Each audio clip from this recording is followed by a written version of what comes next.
Hi, I'm Rosie. Welcome to my podcast called Yoga Pose. I'm Yoga Pose. My family used to call me Rosie Pose. And I feel like their nickname made me destined to become a yoga teacher. These episodes are a chance for me to share more of myself and my journey, as well as the benefits of yoga and meditation as I see them. So expect stories, sutras, and jokes, because I think I'm pretty funny and laughing is going to help us loosen up. Yoga isn't a game, but there's no reason we can't play. So being playful stops us striving, and we become explorers simply for the pleasure of it.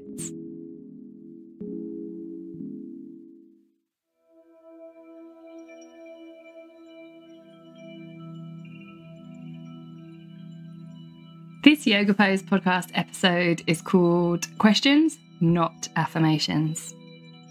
So affirmations are like whipped cream on garbage. You can make it sweet, but it's still garbage.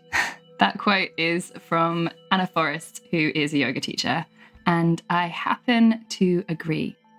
And here's why. Affirmations are not enough.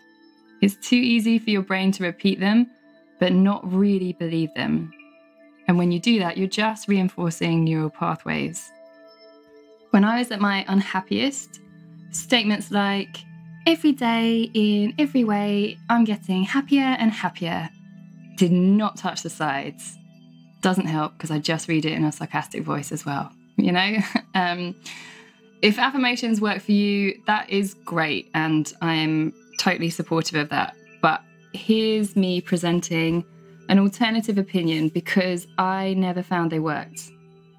But I do remember a turning point. So many years ago, I was sat at work turning over, it was quite a depressing day, turning over all the ways my life wasn't working out how I wanted.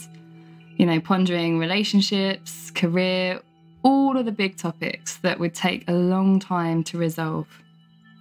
So I asked myself a question. What would be my favourite frame of today? It's like my favourite moment of that day. And do you know the answer?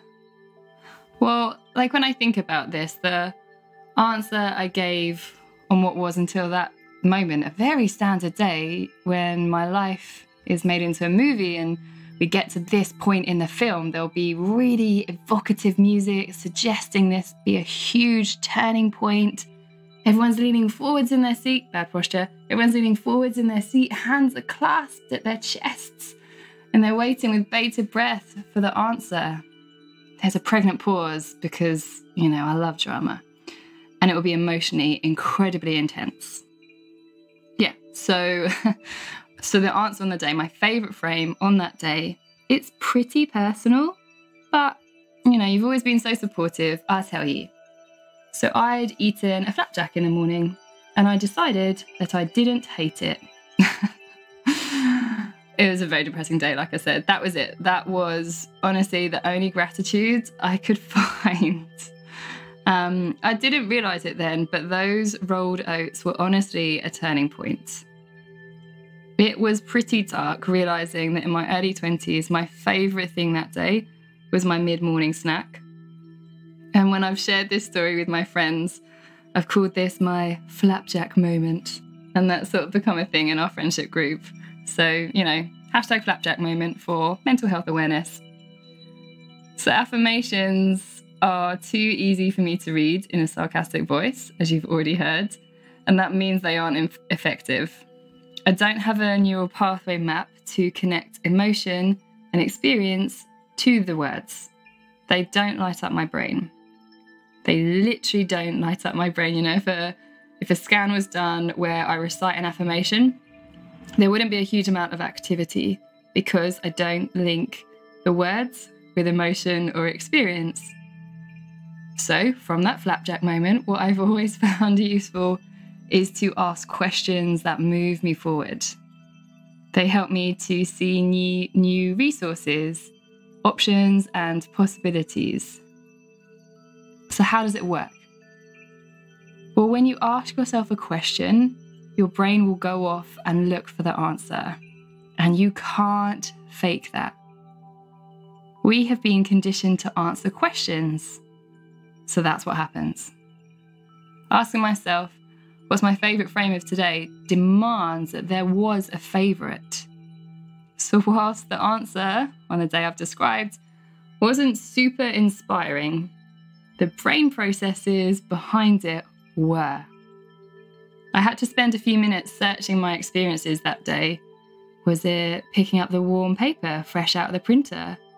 Or was it when Lee, my colleague who's super selfish, actually offered to make me a cup of tea? No. My favourite frame was indeed the flapjack. So questions energise us to find solutions rather than dwell on problems.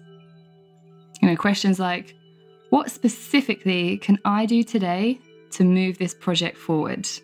That's what I ask myself when I'm not feeling super productive or quite overwhelmed because I've got a lot of documents open on my computer. How can I take better care of myself so I have the energy to work on the important and not just the urgent stuff? Another really useful one when trying to manage work and home life. When you think of a health or well-being goal, instead of saying to yourself, I'll be more physically active, ask yourself, how can I take more consistent action to move? It's better, huh? It'll help you to be motivated and find solutions. Your brain is like, well, there's an answer. Where is it? Let's go find it. The questions really focus your mind on creating solutions, finding those resources, rather than just self-flagellation around the problem.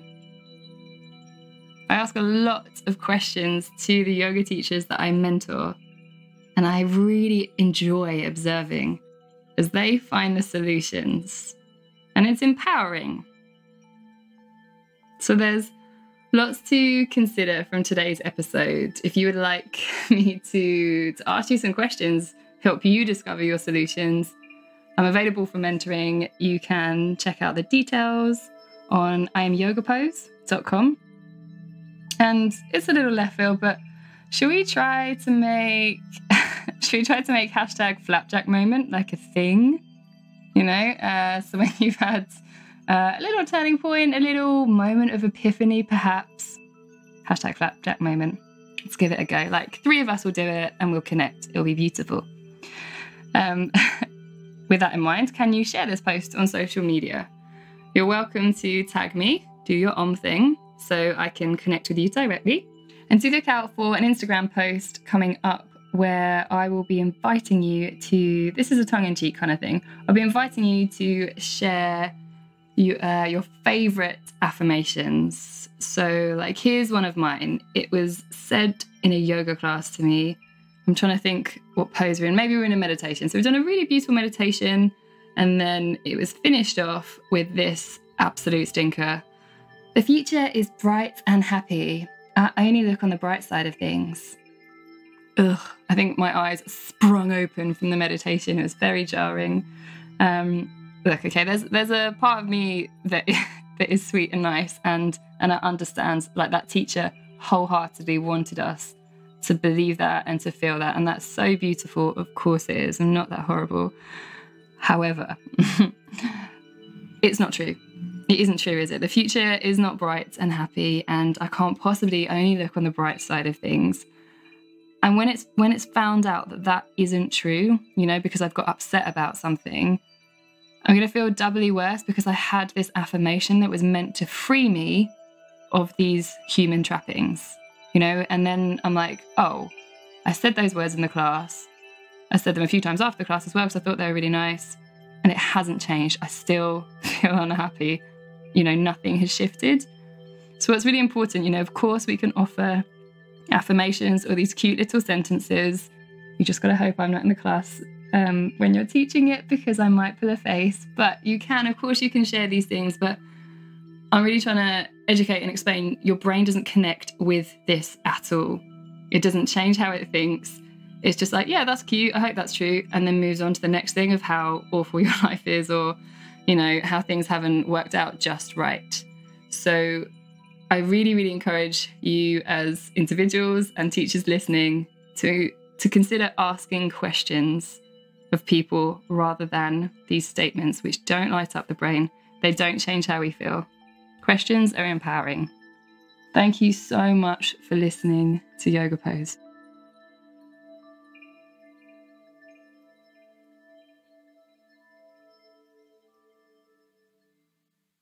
Thank you so much for listening. If indeed you still are, you can visit doyouromthing.co.uk to see my teaching timetable, workshops, and retreats. I would love to connect with you in person. This podcast is about building a community, so keep reaching out to me. Do Your Om Thing is my Instagram handle and Facebook page. Before you go, think about your karma, okay? You've enjoyed this episode, hopefully as much as I've enjoyed making it for you. So help a yogini out by sharing and leaving a review. I read every single comment and they inspire me so much. I'm not kidding, please leave a review. Don't make me sell out and get sponsorship and do adverts. Thank you so much for listening to Yoga Pose.